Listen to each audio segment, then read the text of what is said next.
ვინისიუს ჟუნიორს არაბულმა ალ-აჰლიმ ზღაპრული კონტრაქტი ააფარა სახეზე.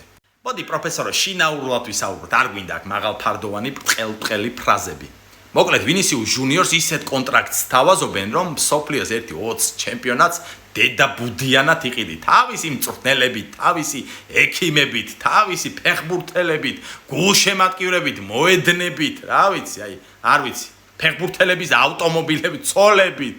5 წლიანი კონტრაქტის სანაცვლოდ $1 მილიარდ უფრო მეტი, უფრო მეტი. 5 წელი ითამაშე ფეხბურთი და იფხანე მერე ეს უკაცრავად კი იცით რაც უნდა იფხანოთ მერე. წარმოიდგინე რა დონეზე უნდა იყო ფეხბურთზე შეყვარებული რომ მსგავს წინადადებას არ დათანხმდე. ნახოთ რა გაიმარჯვებს ფეხბურთზე სიყვარული თუ დიდძალი ჯამაგირი და აულადიდება. მთელი ცხოვრება გარანტირებული. შეიძლება ახლა იფიქრო რომ გარანტირებული ეგრე ისედაც ექნება ამ ფეხბურთელს ცხოვრება. ისე დაბერდება არ გაუჭირდება არაფერი. შენ გეცოდინება ბრაზილიელი ფეხბურთელი ადრიანო ინტერში რო თამაშობდა, ადრე პარმაშიც თამაშობდა. რო გალოთდა. იცი ხო ეგ? მე მაინც შემი მოკლე ჭკუით ფიქრობ რომ ვინისიუსი არ არის ის ფეხბურთელი მესის ან რონალდოს დონემდე რო ითამაშოს.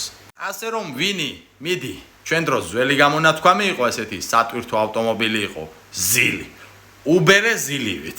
ფეხბურთელის ტრანსფერის სანაცვლოდ მადრიდული კლუბი $350 მილიონ მიიღებს. მსგავსი წინადადება წინა წელსაც მიიღო ესპანურმა კლუბმა, მაგრამ ტრანსფერი დაიბლოკა. აბა, პროფესორო, რას ფიქრობ? გლიჯე კომენტარი. როგორ დაიხურება ცხელ-ცხელი სატრანსფერო ფანჯარა?